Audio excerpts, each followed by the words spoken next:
ॐ भद्रं कर्णेभिः शृणुयाम देवाः भद्रं पश्येमाक्षभिर्यजत्राः स्थिरैरङ्गैस्तुष्टुवागुंसस्तनूभिः व्यशेम देवहितं यदायुः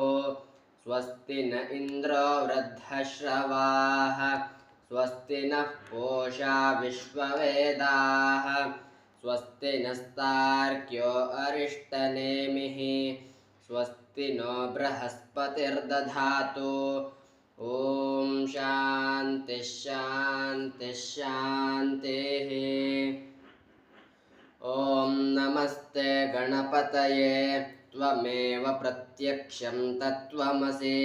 त्वमेव केवलं कर्तासि त्वमेव केवलं धर्तासि त्वमेव केवलं हर्तासि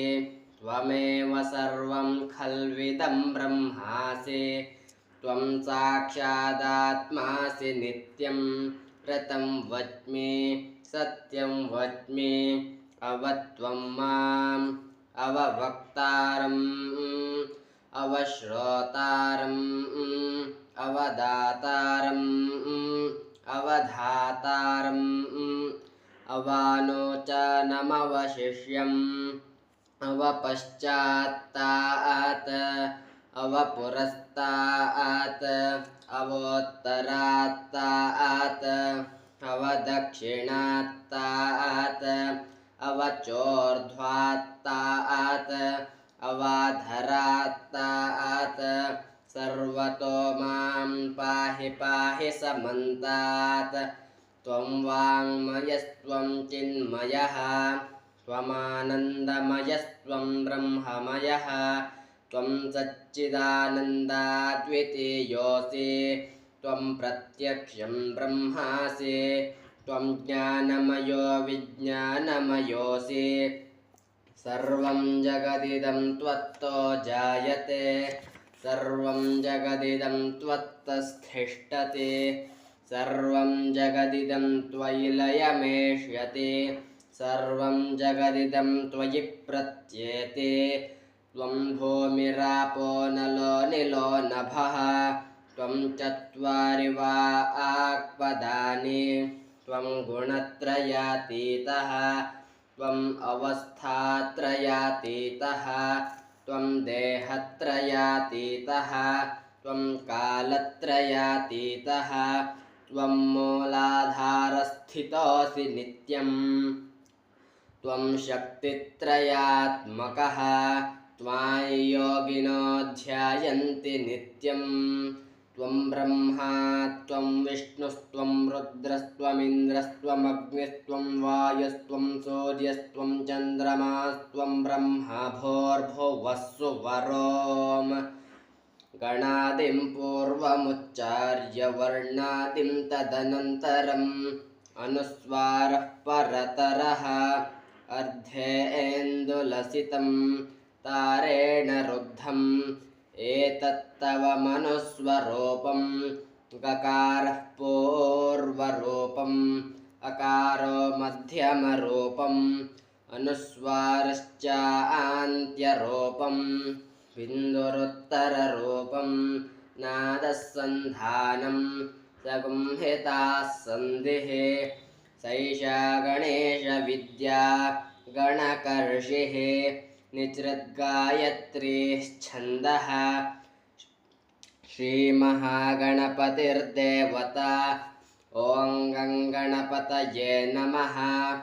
एकदन्ताय विद्महे वक्रतुण्डाय धीमहि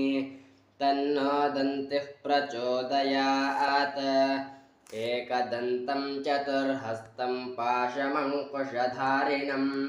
रदं च वरदं हस्तैर्बिभ्राणं मूषकध्वजं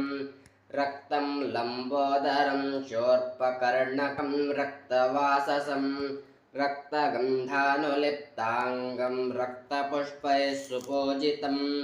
भक्तानुकम्पिनं देवं जगत्कारणमुच्यतम् आविर्भूतं च सृष्ट्यादौ प्रकृतेः परम् एवं ध्यायति यो नित्यं स योगी योगिनां वरः नमो व्रातपतये नमो गणपतये नमः प्रमथपतये नमस्ते स्वलम्बोदरायैकदन्ताय विघ्ननाशिने शिवसुताय वरदमूर्धये नमः एतदथर्वशीर्षं यो धीते स ब्रह्मभूयाय कल्पते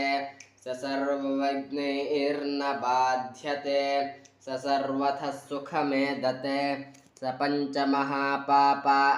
प्रमुच्यते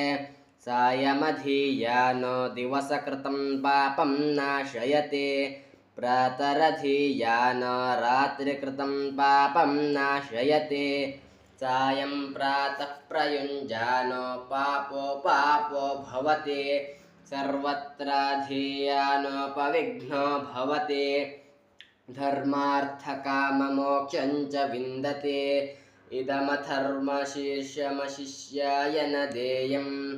यो यदि मोहाद्दास्यति स पापीयान् भवति सहस्रावर्तनाद्यं यमकाममधीते तं तमनेन साधयेत् अनेन गणपतिमभिषिञ्चते स वाग्मे भवते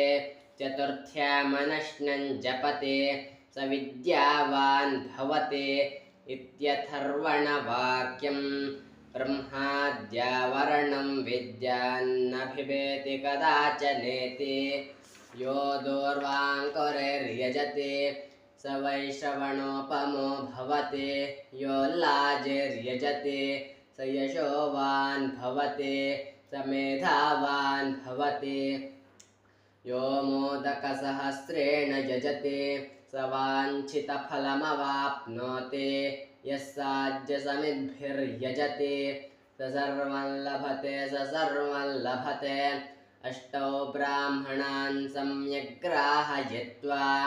सूर्यवर्चस्वी भवते सूर्यग्रहे महानद्यान् प्रतिमान् सन्निधौ वा जप्त्वा सिद्धमन्त्रो भवते महाविघ्नात् प्रमुच्यते महादोषात् प्रमुच्यते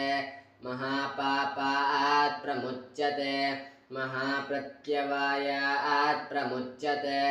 स सर्वविद्भवति य एवं वेद इत्युपनिषत् ॐ भद्रं कर्णेभिः शृणुयामदेवाः भद्रं पश्येमाक्षभिर्यजत्राः स्थिरैरङ्गैस्तुष्टुवागुंसस्तनूभिः व्यशेम देवहितं यदायुः स्वस्ति न इन्द्रो वृद्धश्रवाः स्वस्ति नः पूषा विश्ववेदाः स्वस्ति नस्तार्क्यो अरिष्टनेमिः स्वस्ति नो बृहस्पतिर्दधातु ॐ शान्तिः शान्तिः शान्तिः हरिः ॐ